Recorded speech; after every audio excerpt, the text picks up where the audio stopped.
avait le même but, rapprocher les gens. Qui n'a pas déjà entendu parler de Facebook? On y enregistre notre vie, on y interagit avec les autres et sans la moindre hésitation, on y partage toutes les facettes de notre vie. Certains diront que c'est l'expression moderne de ce besoin de communication primitif. Je tweete, je diffuse, je blogue, donc je suis. Mais tout ce partage n'est pas sans risque. Vous en doutez? Même les plus grands le disent. I want everybody here to be careful about what you post on Facebook. Au tout début, j'espérais que Darwin ait raison, que les gens apprendraient de leurs erreurs. Mais ce n'est malheureusement pas le cas. Les gens redeviennent des hommes des cavernes devant leur écran, des hommes de Néandertal. Hommes des cavernes ou pas, rien au monde, absolument rien, n'attire autant d'utilisateurs des médias sociaux que Facebook. Facebook est un énorme jeu de rôle multijoueur en ligne dont le but est de récolter des amis. Vous n'êtes personne sur Internet si vous n'êtes pas sur Facebook. Il n'y a pas de doute. Les médias sociaux changent notre façon d'interagir avec les autres. Mais plusieurs l'ont appris à leurs dépens. Le partage de tous ces renseignements personnels avec de purs inconnus a parfois des conséquences imprévisibles. Mais à quel point au juste? Demandez à vos enfants. Facebook est largement utilisé pour partager de l'information sur des événements à venir. Mariages, retrouvailles, concerts, et plus particulièrement des fêtes. Récemment, une jeune Allemande s'est servie de Facebook pour annoncer son 16e anniversaire à ses amis. Mais elle n'a pas vérifié ses paramètres de confidentialité et a envoyé une invitation à tous les utilisateurs de Facebook. Oups. Des milliers d'adolescents turbulents ont répondu à l'invitation. Les annonces publiques de la famille disant que la fête était annulée n'ont rien changé. La magie rassembleuse de Facebook avait fait son œuvre. From Facebook, she tells that there's the party right now here, but I don't get in. La jeune fêtée de 16 ans, Tessa, est restée introuvable. Elle s'était réfugiée chez ses grands-parents plus tôt dans la journée.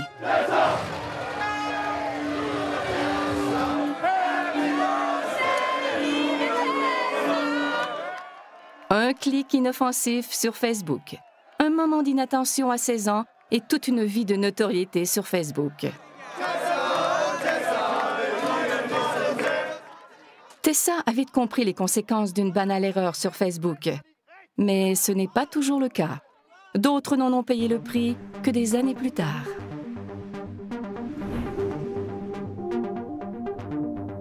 La Colombie-Britannique est réputée pour les aléas de sa politique provinciale.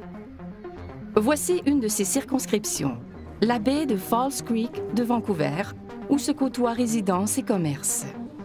En 2009, Falls Creek était une circonscription libérale. Le NPD a voulu changer les choses en amenant un vent de fraîcheur, un tout nouveau visage en politique. Ils jettent leur dévolu sur Relam, plus jeune que le politicien moyen, déterminé à faire les choses différemment. J'ai vu le potentiel de Facebook et de Twitter et j'ai misé sur ces médias pour communiquer avec mes électeurs. Facebook a joué un rôle déterminant dans la campagne de Ray, mais pas exactement en sa faveur. Juste au moment où sa campagne prenait son envol, sa carrière politique a connu une fin pour le moins abrupte. Tout ça à cause de vieilles photos dénichées sur Facebook et diffusées auprès des médias par son adversaire libéral. C'était des photos du secondaire. Remises en contexte, elles étaient plutôt anodines. L'attention qu'on leur a accordée durant la campagne était complètement démesurée. Sur l'une d'elles, je danse avec une amie, avec une main sur sa poitrine. Et sur une autre, j'ai le pantalon baissé et des amis pointent mon caleçon du doigt.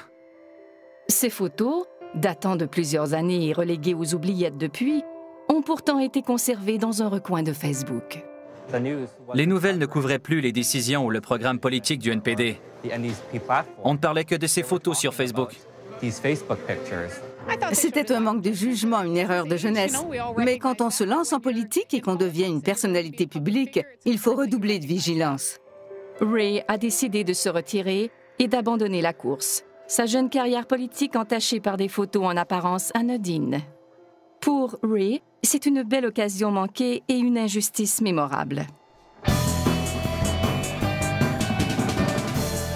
Clive Thompson est journaliste pigiste. Il s'intéresse particulièrement à Internet et à son impact sur la publication de nos vies. Avant, on pouvait passer l'éponge sur les choses dont on n'était pas particulièrement fier. Mais avec Facebook, ce n'est pas si simple. Il y aura toujours une photo pour nous rappeler telle ou telle idiotie. Elle ne s'efface pas au fil du temps. Facebook rend cette espèce de mémoire sociale pratiquement permanente, voire indélébile.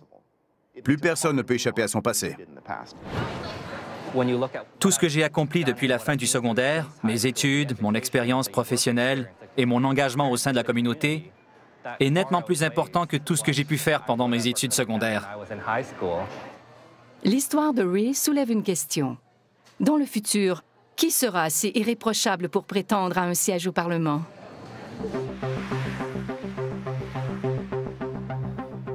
Chaque jour, des millions de photos et de microbillets potentiellement compromettants sont versés sur la toile, au vu et au su de tous. Prenez le mariage royal de Kate et William en avril 2011. La cérémonie d'entre toutes les cérémonies. Un moment prestigieux pour plusieurs régiments des forces armées britanniques, dont les très décorés Scots Guards. La sélection des gardes pour un événement de cette envergure est très exigeante. L'un d'entre eux, Cameron Riley, âgé de 18 ans, n'a pas été retenu. Tout ça à cause d'un commentaire publié sur sa page Facebook. Dans un spectaculaire manque de jugement qui a fait le tour du monde, Riley a traité la future mariée de « vache coincée ». Dans la foulée, il a ajouté que c'était une « traînée de la haute » et que personne n'en avait rien à foutre. Un écart de conduite qui a coûté à Riley sa présence au mariage royal. Cette histoire risque de le hanter pendant toute sa carrière militaire, ou du moins ce qui en reste.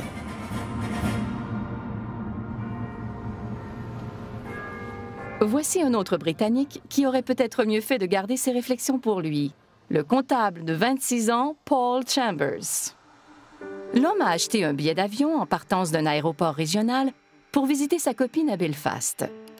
9 jours avant son départ, l'aéroport est paralysé par une tempête de neige.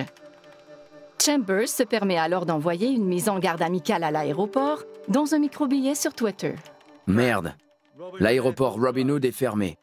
Vous avez 1 semaine pour rétablir la situation, sinon je fais sauter l'aéroport. Pas très futé, Monsieur Chambers. Le microbillet ayant été publié sur un réseau public, le personnel de l'aéroport a été alerté et ne l'a pas pris à la légère. Paul Chambers a été la première personne du Royaume-Uni accusée en vertu de la loi sur le terrorisme pour des menaces proférées sur Twitter. À cause de toute cette agitation, il a perdu son emploi comme directeur financier. Mais à quoi a-t-il pensé au juste? À en juger par ses actions, il y a de quoi se demander si ce type n'est pas complètement idiot. D'un autre côté, on vit à une époque où il faut apprendre à faire la distinction entre le monde réel, où seules les personnes dans la même pièce nous entendent, et le monde virtuel, où tout le monde entend ce qu'on dit. Apparemment, il n'a pas poussé la réflexion jusque-là. Au final, Paul Chambers a été condamné à une amende de 1 500 $ et a été banni de cet aéroport, à vie. Incorrigible, il réagit à sa condamnation dans un autre microbillet. Je remercie la couronne d'avoir tout fait pour ruiner la vie d'un citoyen ordinaire. J'adore la Grande-Bretagne. Et depuis quand devrait-on se méfier des lavoto-bénéfices?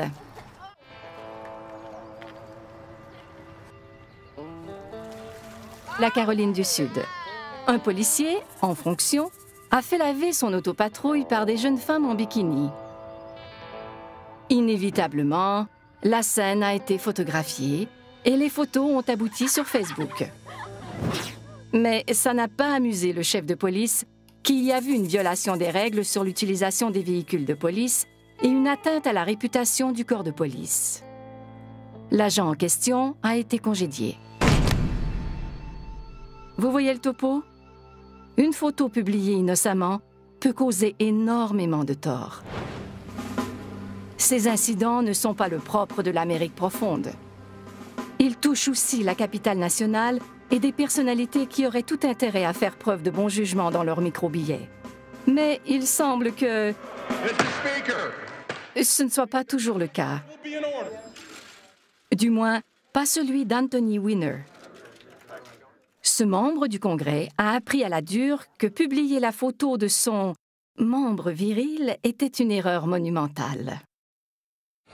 I'm deeply ashamed of my terrible judgment and actions. Évidemment, il a été forcé de démissionner. Tout le monde s'est demandé à quoi il avait bien pu penser. La vérité, c'est que les gens ne réfléchissent pas toujours avant de publier un micro-billet sur Twitter ou une photo sur Facebook. Mais le risque est bien réel. Car on ne sait jamais qui sont nos amis. Ce petit coin de campagne anglaise est le théâtre d'une lutte continue, une lutte mondiale pour la protection des renseignements personnels.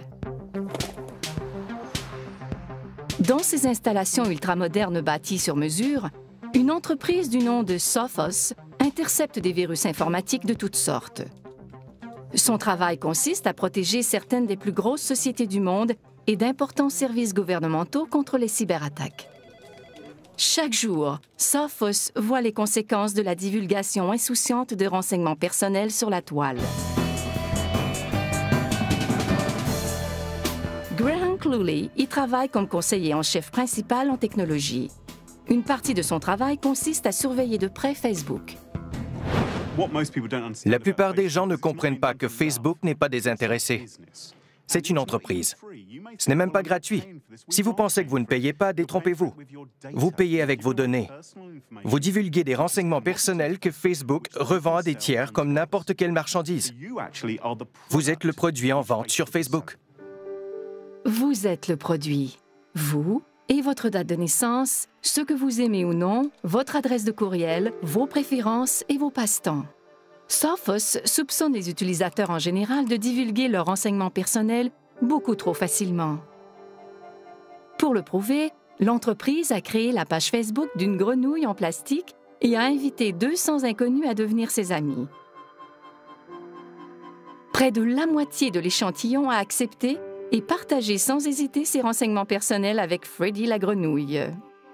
Leur nom, la liste de leurs amis, leur formation et ainsi de suite. Le problème global, c'est que les gens n'ont pas l'air de comprendre que les renseignements personnels ne sont pas personnels pour rien. Une fois qu'ils sont sur Internet, c'est impossible de les supprimer. Ils sont là à jamais. Un point, c'est tout. Ils ne vous appartiennent plus et d'autres peuvent se les approprier. C'est une pratique courante. Les pirates et les fraudeurs informatiques volent l'identité de personnes pour les arnaquer ensuite, et les médias sociaux n'y échappent pas. C'est vrai pour toutes les innovations technologiques de l'histoire. Les criminels sont toujours parmi les premiers à se les approprier. Ils y voient un nouveau moyen de s'infiltrer dans la vie des gens pour mieux les duper. Avec les courriels, sont venus les courriels frauduleux. Et l'histoire se répète avec Facebook.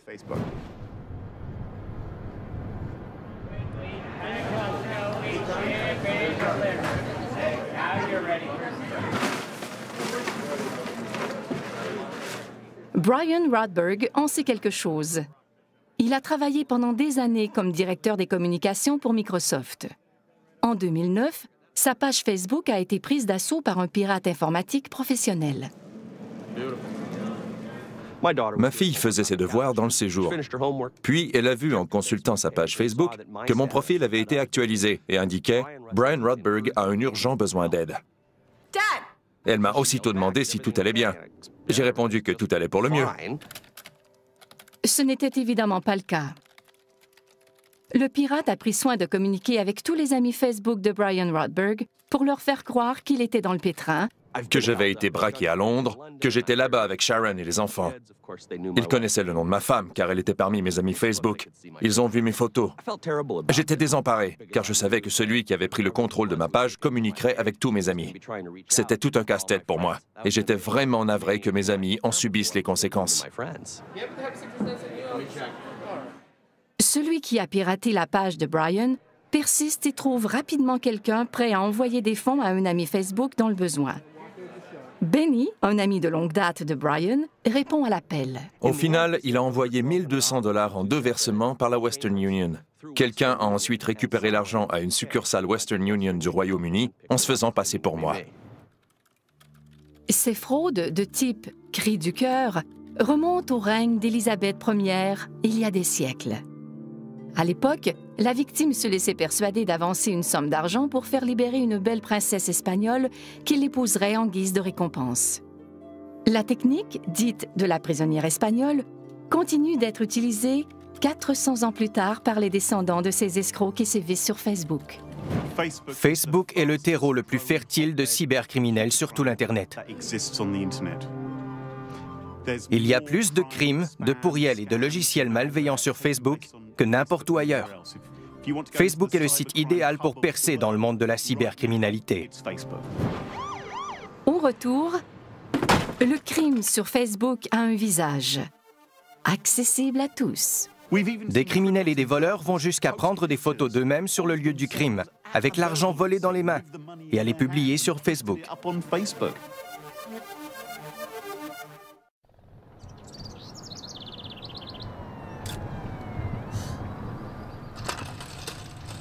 Nous sommes dans un quartier résidentiel paisible de Washington, D.C. Voici le rédacteur en chef, Mark Fisher, et son fils Aaron, tous deux utilisateurs de Facebook. Des amis Facebook même. Récemment, dans l'intimité de leur maison, ils ont vécu une expérience on ne peut plus étrange jusque sur Facebook. Tout a commencé un vendredi après-midi avec une entrée par effraction par la porte arrière. Le cambrioleur a pillé tout ce qu'il a pu dans les chambres, y compris de l'argent et l'ordinateur portable d'Aaron. Il est même allé jusqu'à voler un nouveau manteau d'hiver tout juste arrivé de chez Macy's. Le voleur était parti depuis longtemps quand Aaron est rentré de l'école. Il a constaté le vol et a communiqué avec ses parents. On a reçu un courriel dont l'objet était « à l'aide ». Les Fisher appellent immédiatement la police et arrivent à la maison tout juste avant les policiers. Ils nous ont expulsés de la maison en quelques secondes pour la fouiller et s'assurer qu'il n'y avait personne à l'intérieur. Un vol en apparence anodin qui prend soudainement une étrange tournure. J'ai reçu un message texte d'un ami qui me demandait d'où venait la photo sur ma page Facebook. J'ai couru jusqu'à l'ordinateur de bureau de mon père, qui était toujours là, et je suis allé sur Facebook pour savoir de quoi il parlait. C'est là que j'ai vu la photo. Avant même de quitter la maison avec le portable d'Aaron, le cambrioleur s'est photographié avec la caméra de l'ordinateur et l'a publié sur la page Facebook d'Aaron au vu et au su de tous. Tout s'expliquait. J'ai fait monter un des policiers dans mon bureau. Je lui ai montré la photo et je lui ai dit que c'était notre homme. Il portait un manteau ample et il souriait bêtement en tenant l'argent dans une main et en le pointant de l'autre. Le policier n'arrivait pas à croire à quel point ce type était stupide, car il ne s'est pas contenté de prendre le contrôle de la page d'Aaron. Après avoir mis fin à sa session, il a accédé à son propre compte Facebook depuis le même ordinateur volé. La police a pu retrouver le malfaiteur par l'entremise de son compte Facebook et porter des accusations contre lui. Rodney King, 19 ans, a plaidé coupable et a été condamné à une peine d'emprisonnement. On ignore s'il continue de mettre à jour sa page Facebook. Le problème, c'est que les gens ne cherchent pas à savoir si ce qu'ils font aujourd'hui est idiot ou risque de les faire passer pour des idiots dans un an. Et c'est particulièrement vrai chez les jeunes, dont la personnalité change très rapidement. La personne qu'on était à 19 ans peut être complètement différente de celle qu'on est devenue 2 ans plus tard. Le problème avec Facebook, c'est qu'on publie une photo qu'on trouve très drôle sur le coup. Mais 2 ans plus tard, tandis qu'on se cherche un emploi, un employeur potentiel peut la voir en se renseignant sur nous. Cette photo idiote est encore là, et elle est toujours aussi idiote 4 ans plus tard.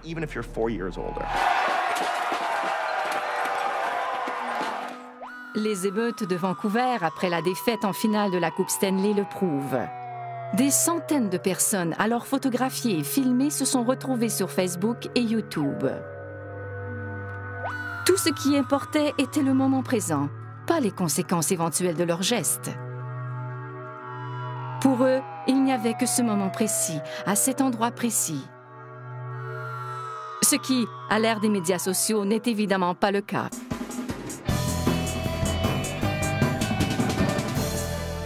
Mark Federman est éducateur et spécialiste des rapports interpersonnels à l'ère des médias sociaux. Le monde d'aujourd'hui est complètement différent de celui dans lequel beaucoup d'entre nous ont grandi. Notre expérience du monde est très étrange. Les gens posent des gestes qui nous paraissent complètement absurdes. Les anciennes règles ne s'appliquent plus. Et cette situation peut porter à confusion pour certains, car on vit à une époque en pleine transformation, du jamais vu depuis le milieu du XVIe siècle.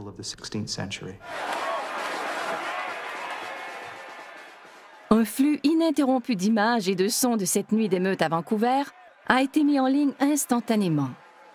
Le village global créé par les médias sociaux est ouvert à tous, mais pas toujours pour le mieux. On est tous interreliés. Tout ce qu'on fait se répercute sur les autres. On peut avoir une influence sur de parfaits inconnus, dans les coins les plus reculés du monde. D'où l'importance pour chacun de comprendre que ce qu'on fait ici a un impact ailleurs. Car il n'y a plus d'ailleurs. Il n'y a qu'ici. Et en ligne, ici, c'est partout. Et maintenant, c'est pour l'éternité.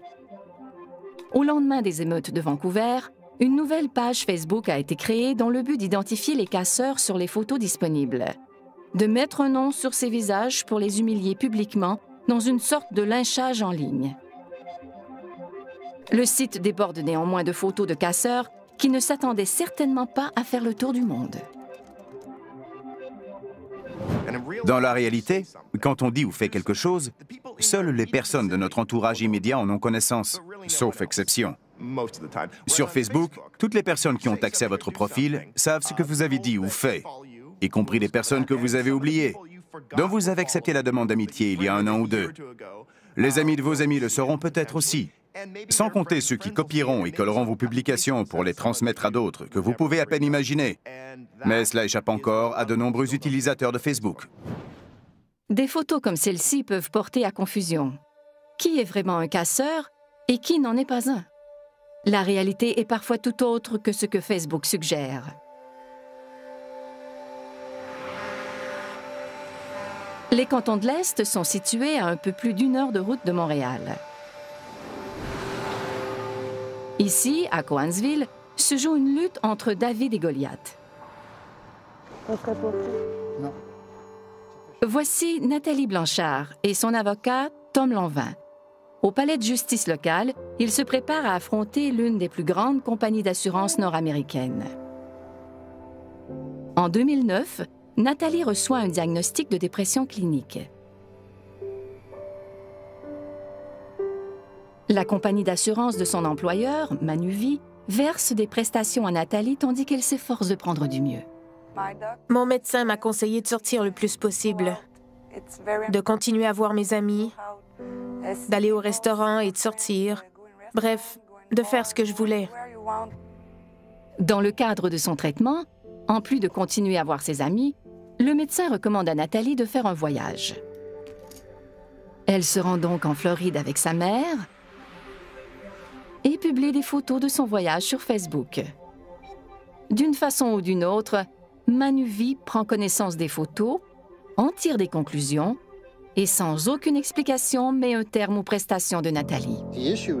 La question n'est pas de savoir s'ils peuvent utiliser le contenu accessible sur Facebook, mais comment ils l'utilisent. C'est tout le problème. Ça et la mauvaise interprétation qu'ils peuvent en faire. Prenez par exemple une patiente qui reçoit un diagnostic de dépression clinique, une maladie qui fait des ravages. Un parent de cette personne l'invite en voyage pour changer le mal de place et elle publie une photo de son voyage sur Facebook. Des enquêteurs ne peuvent pas conclure pour autant qu'elle a commis une fraude et mettre un terme à ses prestations. C'est absolument insensé. J'ai mis cette photo sur Facebook seulement pour cacher ma dépression. Je ne me suis pas demandé qui la verrait. Je voulais juste que les gens pensent que tout allait bien dans ma vie. Privée de ses prestations, Nathalie perd sa cote de crédit et finalement sa maison. Vous vous rappelez peut-être ce vieux cliché d'un homme en arrêt de travail pour des maux de dos ou quelque chose du genre, qui se fait surprendre en train de tondre son gazon par un inspecteur caché derrière une haie avec un appareil photo. Eh bien, on n'en est plus là, mais on a Facebook. C'est du pareil au même. C'est la même chose, mais ça facilite encore plus le travail aux compagnies d'assurance. Personne ne peut évaluer la condition médicale ou psychologique d'une personne en se fondant sur une photo hors contexte sur Facebook. La cause de Nathalie a finalement fait l'objet d'un règlement à l'amiable en janvier 2012, annulant le procès attendu par des enquêteurs d'assurance, des experts en protection de la vie privée et des avocats en droit du travail de partout dans le monde. Au retour, une histoire d'amour. L'histoire de deux parfaits inconnus et d'une soirée sur Facebook qui a tout changé. Facebook est reconnu pour créer des liens. Alors, que diriez-vous d'une histoire d'amour née dans cette maison près de Fort Lauderdale, en Floride? Voici deux personnes qui ont beaucoup en commun, y compris quelque chose de plutôt inattendu. Je m'appelle Kelly Hildebrandt. Je m'appelle Kelly Hildebrandt. K-L-L Hildebrandt. H-I-L-D-E-B-R-A-N-D-T. How many pancakes do you want? Pour Kelly Hildebrandt et Kelly Hildebrandt, la vie à deux a commencé sur Facebook. Tout a commencé un soir où je m'ennuyais. Il était tard et j'ai voulu consulter ma page Facebook. J'ai saisi mon nom dans le champ de recherche et il est apparu sur mon écran. J'ai été étonnée de voir qu'une autre personne s'appelait Kelly Hildebrandt et que c'était un gars. Alors je lui ai envoyé un message. Elle m'a salué en me disant qu'on avait le même nom. Peu de temps après, j'étais dans un vol vers la Floride pour rencontrer l'autre Kelly Hildebrandt.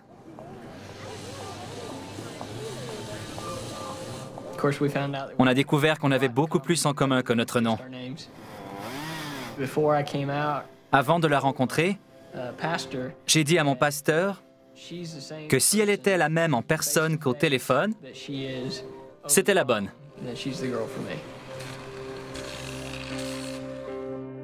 Il s'est avéré que Kelly était faite pour Kelly.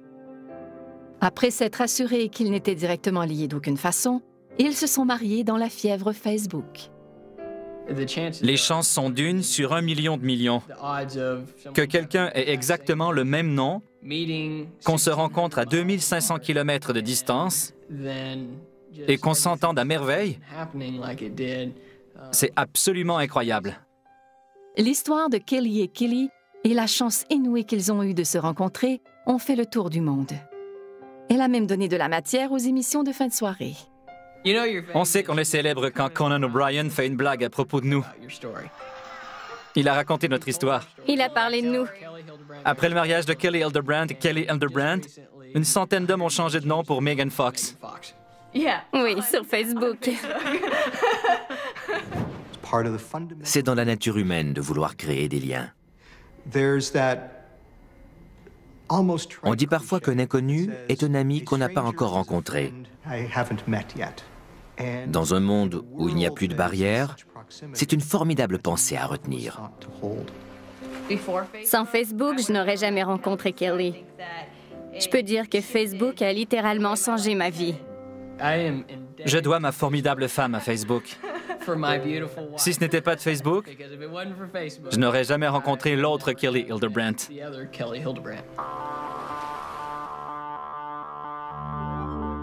Certains utilisateurs voient l'indication de leur état civil sur Facebook comme une brillante idée qui permet de savoir rapidement qui est libre et qui ne l'est pas.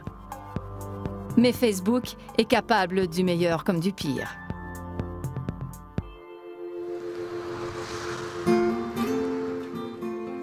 Lowell, au Massachusetts, est le berceau de la révolution industrielle aux États-Unis. Jadis, les usines de textiles y fleurissaient pour traiter le coton venu du Sud. Ces usines sont aujourd'hui fermées et Lowell tente de se redéfinir depuis quelques années. C'est également le cas de Ken Savage, dont la vie a pris un tournant grâce à Facebook. Mon ex-femme se servait de Facebook pour communiquer avec ses amis. Mais elle y a vite vu l'occasion de retrouver d'anciens petits amis. Vous le voyez venir. Sa femme a fini par le tromper et il l'a prise en flagrant délit. Facebook a très certainement précipité la fin de mon mariage. On n'avait plus une très bonne communication. Elle a cessé de s'intéresser à moi et a jeté son dévolu sur Facebook. Elle aussi a compris alors que c'était fini entre nous. Elle n'était plus heureuse et a pensé trouver ce qu'elle recherchait plus facilement sur Facebook.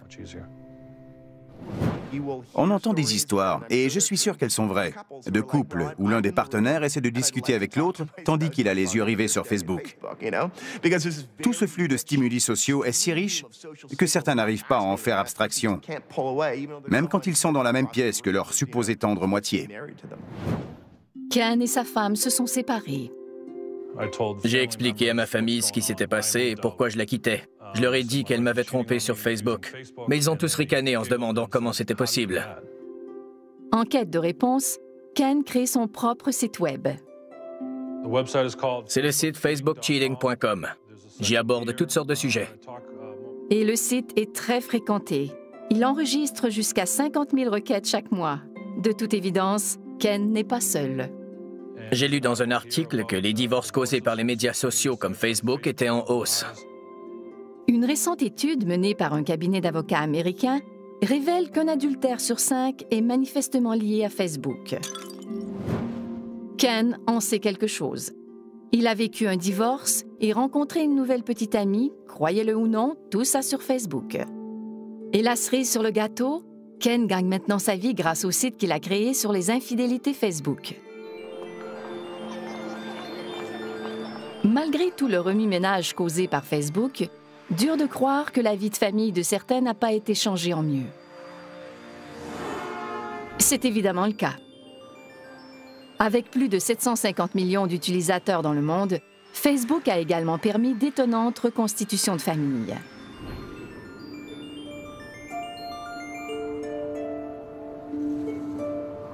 Dans cette maison d'un quartier paisible de Regina, vit un homme qui a tenté de répondre à une question fondamentale toute sa vie. Je n'ai jamais eu le bras de mon père autour des épaules. Je n'ai jamais connu mon père.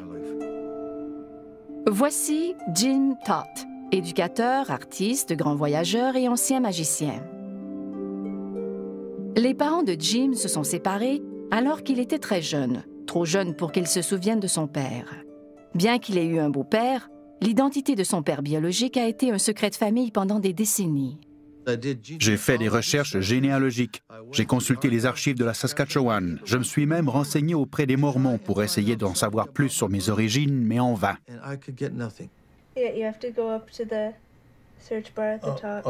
Tout a changé le jour où sa petite fille, Janelle, l'a initié à un nouveau monde sur son ordinateur.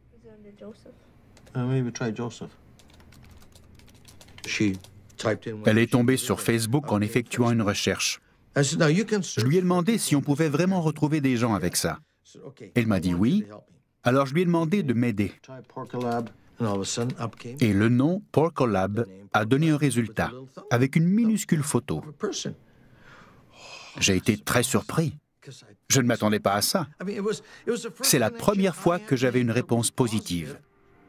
J'avais la photo sous les yeux. J'ai découvert que c'était mon demi-neveu. Et c'est ainsi que j'ai retrouvé mon demi-frère, d'un seul clic. Plus d'un demi-siècle de recherche résolue en quelques minutes sur Facebook. Bonjour, Jim. J'ignore par où commencer, mais ton père était mon grand-père. À ce moment précis, j'ai établi la connexion que j'attendais depuis 50 ans. Mon père était son grand-père. J'avais réussi. après 50 ans de recherche. Et c'est grâce à Facebook que j'ai établi cette connexion. Ce genre de retrouvailles, qui n'aurait sans doute jamais pu avoir lieu dans le passé, se produisent au quotidien de nos jours. C'est le beau côté de la médaille. C'est pourquoi les utilisateurs, malgré leurs mauvaises expériences, retournent sur Facebook, parce que la magie de Facebook continue d'opérer. Jim a rencontré les membres de sa famille cet été-là.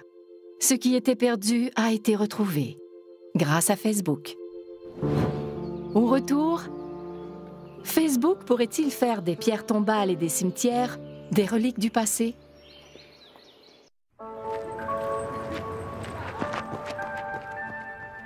Les médias sociaux nous rapprochent de mille et une façons. Les nouvelles générations d'internautes ne peuvent imaginer la vie sans messages textes, microbillets et pages Facebook. Et pour leurs prédécesseurs, Facebook soulève d'intéressantes questions sur ce qu'on laisse derrière nous. Nous sommes à Abney Park, un immense cimetière victorien de Londres.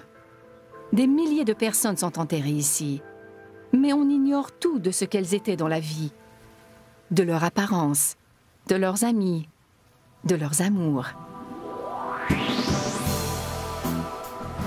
Elaine Casket est psychologue à l'Université de Londres. Elle a mené une étude sur notre façon de porter le deuil de nos proches. Les énormes cimetières de la période victorienne reflétaient la société de l'époque. Pas seulement les besoins de cette société qui devait enterrer ses morts quelque part, mais aussi ses goûts. Que nous révèlent les inscriptions sur le granit ou la pierre froide? Que nous disent-elles sur le défunt? Rien. Contrairement à votre profil Facebook. La façon dont les gens rendent hommage aux morts reflète leur façon de vivre. On vit à l'ère des réseaux sociaux. Il est donc tout à fait logique que les gens continuent à communiquer avec les morts par l'entremise des réseaux sociaux, car ils sont au cœur de nos vies sociales.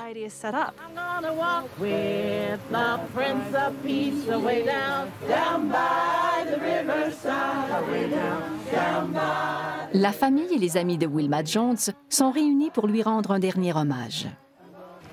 She is going to be sadly missed by us all because she was loved by us all.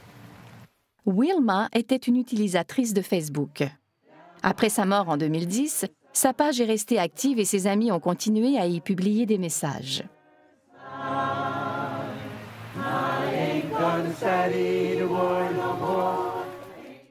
Je t'aime, Wilma, et je sais que tu as été accueillie au ciel à bras ouverts.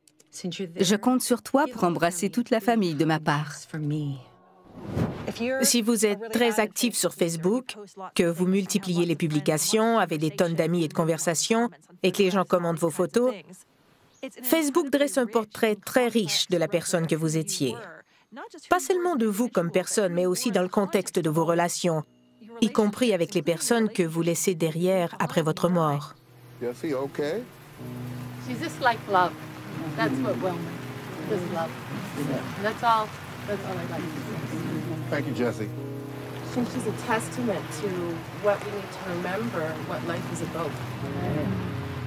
Il semble que pour beaucoup de personnes, continuer à communiquer avec quelqu'un sur Facebook après sa mort soit le moyen le plus concret et le plus direct de maintenir des liens avec cette personne. Ce n'est pas rien. Chère tante, c'est aussi bizarre que réconfortant de savoir que, quand je veux te parler, je n'ai qu'à écrire sur ton mur Facebook. J'ai l'impression qu'en cliquant sur « Publier », mon message va droit au paradis.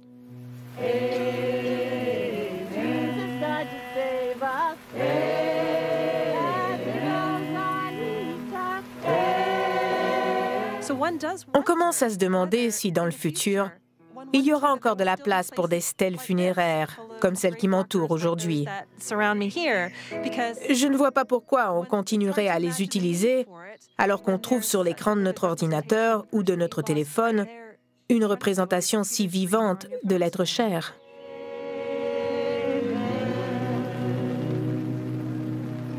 Thank you, everybody.